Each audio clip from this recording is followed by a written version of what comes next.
The SGM universe is 16 books long, yeah?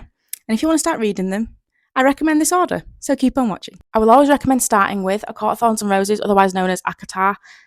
It's simply, you read it in publication order, it's also chronological order. You work your way down the pile from ACOTAR, Thorns and Roses to Mist and Fury, Wings and Ruin, Frost and Starlight, and then Silver Flames. This is also an unfinished series, so hopefully we'll get ACOTAR 6 next year, which is really exciting because I need that book.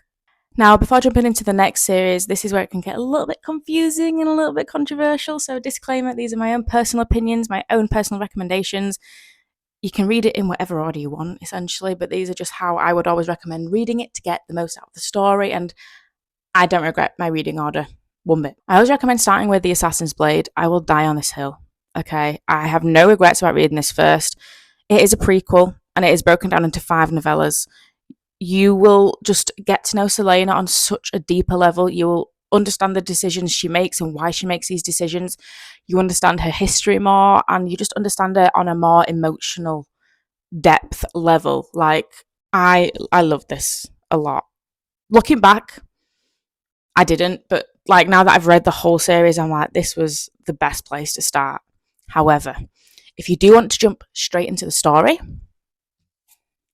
then yeah, start with Throne of Glass. It's full of action. Technically, this is the first book you're supposed to start with, but I just always recommend starting with The Assassin's Blade. Now, it doesn't necessarily matter when you read The Assassin's Blade, as long as you read it before Queen of Shadows, it's fair game.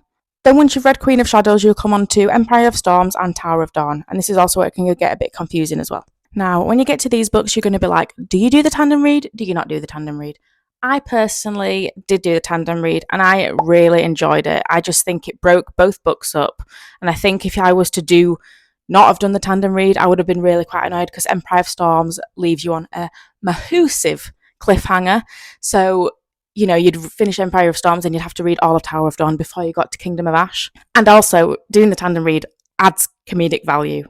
If you read it, you'll know what part I'm on about, but it's just really nice. It was a challenge, don't get me wrong. Like, reading all these books, I'm thinking, there is a lot of words and a lot of pages. But I did it, and I'm really glad I did do the tandem read. But if you didn't, and if you don't want to, then that's fine as well. Please do not let all of this information put you off reading Throne of Glass. At the end of the day, you can read it in whatever order you want. Do the tandem read.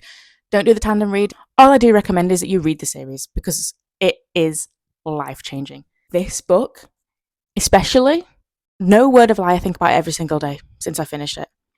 Highly, highly, highly, highly recommend Throne of Glass. And then her last series you read is Crescent City. This is really